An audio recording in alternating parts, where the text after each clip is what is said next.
Hi, everybody. Welcome to our next fireside chat. Thank you so much for joining us today.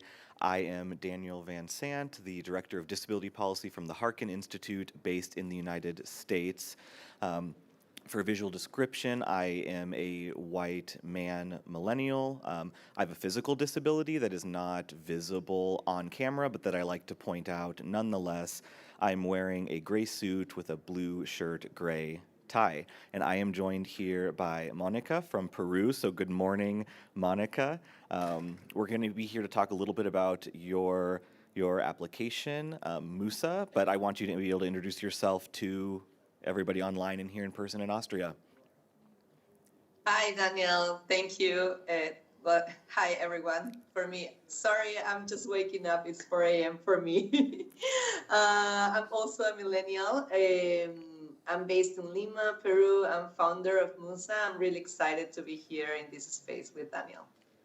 Great. So, for people who have not had a chance to check out Musa before the talk this morning, why don't you tell us a little bit about what you do, what the platform is, some successes? Sure. So Musa, it's a learning solution that provides micro-learning using everyday tools. Our most used tool is WhatsApp. So we reach people on an everyday tool, especially for those that does not have high connectivity to internet, high digital literacy, and we do that with bite-sized learning in a highly engagement environment and with small bite-sized learning that it's really targeted to, we call it in Latin America, straight to the point. So we try to be really useful content for them to learn something new. And we have done training regarding, we work a lot with small entrepreneurs, for example, to help them improve their businesses. We work with UNICEF in projects related to improve parenting and different alliances. Up to date, we have been able to train more than 500,000 people, mostly in Latin America. Wow, great. So something that you just touched on that I want to unpack a little bit is you mentioned focusing on entrepreneurs in addition to some of these bigger clients. So the institute that I'm with, the Harkin Institute, works a lot in employment, and we know that disabled people are more likely to engage in entrepreneurship or what we sometimes call the gig economy or the informal economy. So I'm wondering if you could talk a little bit about why you have focused on this gig economy or entrepreneurship, any lessons learned there? We were born during the pandemic, and by that time, 70% of Peru's economy was informal. So that meant that any support that the government was giving to companies to overcome the crisis due to the pandemic was not actually reaching the people that need it on an everyday basis because they were not in the system. So that was a problem. That was the reason why we created Musa. How can we help people to recreate their businesses, going from a cash economy to a more digital economy, because being informal, they rely a lot of cash. And by that time, I don't know if you remember, but we were really scared of using cash because of COVID, of moving to sell on an everyday, like human interaction to sell to, because we were in a strict lockdown, to use social media, to use WhatsApp Business, to use Instagram, and so on. So we started working with them, and nowadays we have moved into not only helping them using these tools, but to help them grow their businesses by helping them like organize their finances and so on. So that's why we started. It's a little bit of also the context, and we were born because of this, of the context of the region, and in the gig economy also because when you talk about gig economy in Latin America and in the global South, you talk about Uber Eats drivers, this kind of jobs. It's like that also needs transferable skills. So, for example, we have done trainings in Chile regarding safety for these kind of jobs, or we do work trainings with Walmart in Chile about food security for these gig workers that works just for some hours for this kind of big companies. So these are the kind of small trainings that are needed in this kind of jobs that need also to be engaging enough the way the training it is. Otherwise, people won't be able to do it. So we make them, by using Musa, we make them accessible enough because we use a platform they already have, which is WhatsApp, so they don't need to download. They already know how to use the app. We are able in 15 minutes to teach something, to assess something, to even issue a certificate that they can show the potential employer in quotes, because it's not really employer because it's a gig economy, but Right. still to show something and validate that. So that's why we are focused, and again, it's because also the region.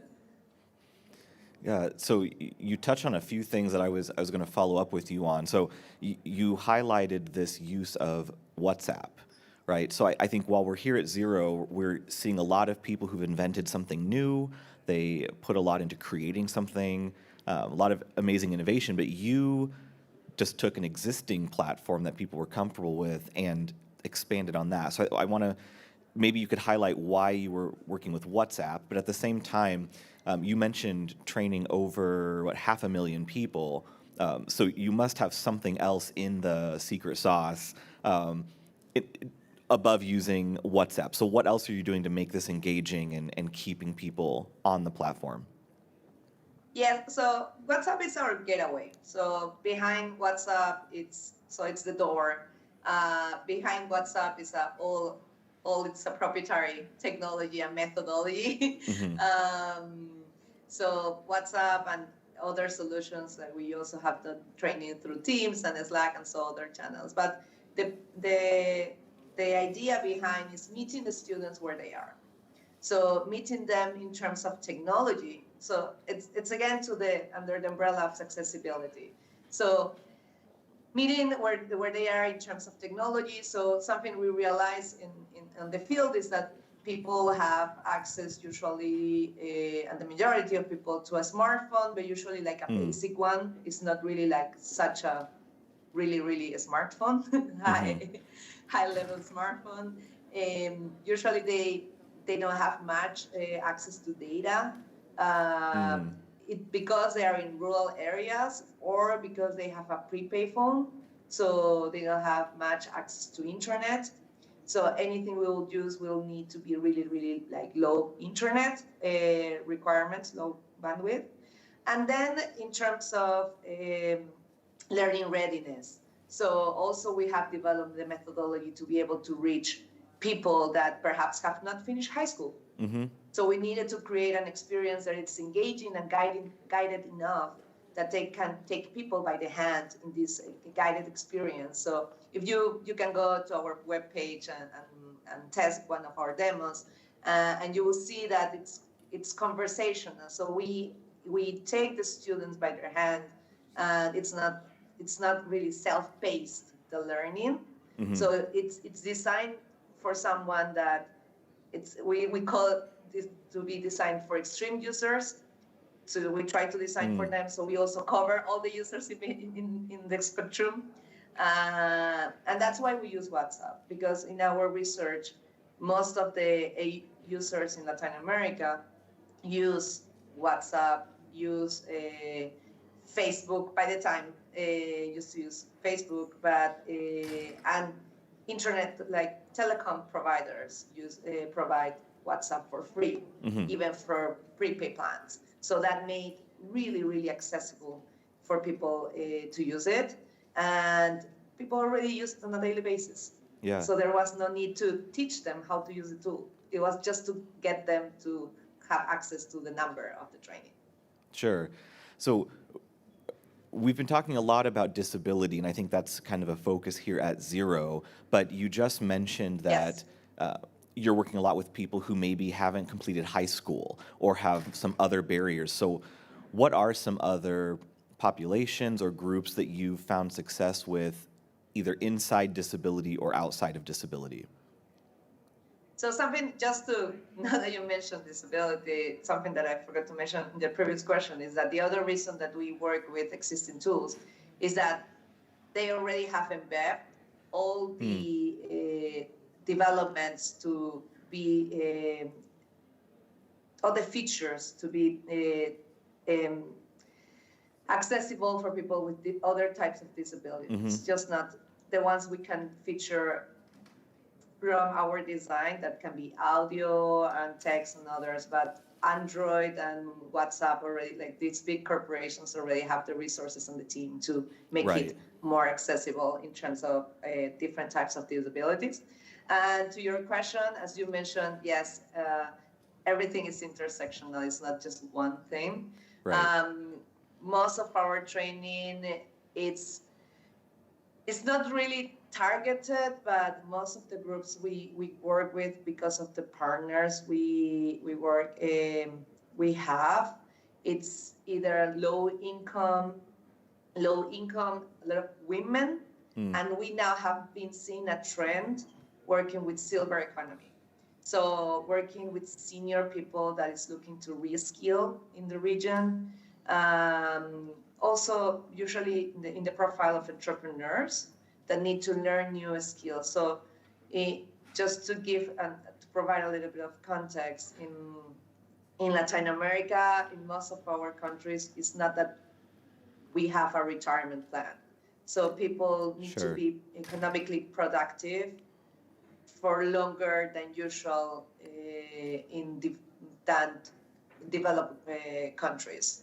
So we have worked, for example, a project in Mexico, in Oaxaca, working with entrepreneurs above 60 years old that were still the head, the economic head of their families, in how they're to grow their businesses, because they were still responsible for the economics of their families at that age. So that's a lot of what we are seeing. It's seer women, and also we work with indigenous communities in some degrees in the Amazon basin. And those projects are more related to agriculture adaptation and practices, agroecological practices, and also help them to get to markets. And again, entrepreneurship, but more focused into the agricultural sector. Yeah, I see we have just a couple minutes left, so I want to maybe squeeze in two last questions here. So for me, I'm sort of a tech skeptic, just to be fully honest with people, right? Me too. When I hear about online learning and teaching people through WhatsApp, I sort of fear losing the human connection in education. We talk about AI, this AIification in ed tech, et cetera. Is that a concern for you? Are you doing anything to combat that and keep the human perspective? Me too. Like I totally agree with you. So the way we humans learn is through interactions, it's through feelings, and that usually cannot be done alone through a machine. Right. So it's quite tricky because sometimes some of our partners within the whole project can have the resources to also have that human interaction on purpose. But something we do from our methodology is that we encourage our students to have some kind of a human interaction later. So just to put an example, we're currently doing a training to small farmers about agroecological practices for their crops, something that I just mentioned. And within in our courses, something and this is also tied to our methodology because we work, part of our methodology is related with behavioral science, but our call to action, we have two clear call to actions at the end of the course. One is to define which is the practice that they're gonna implement next week. So they have a clear thing that they're gonna do, that they learn in the course that they're gonna implement next week. And then what's the thing that they're gonna share with their network? Because especially in rural and when we talk about farming, we rely on neighbors. People need to realize it's a community activity. So and learning also needs to happen about like, okay, this is not something we share, but we also learn from the experiences of others. So that's the way we try. We hope that some of them do this, but the idea is to foster that and to create these conversations around the topic in a way that learning can go beyond just the interaction with the chatbot, and take a space outside in the real world. Great. We're out of time here in the room, Okay. but we've opened up this conversation now between the digital and the real world as well, having you zooming in from Peru. So thank you for waking up early, Monica, and talking with all of us. In 1 second, how can people follow Musa and learn more? Yes, please look for us on internet, but just go to our webpage, musa.la, so musa.la, and you can find our social media also there. Thank you. Great. Thanks for the joining conversation, us. Daniel. Yeah.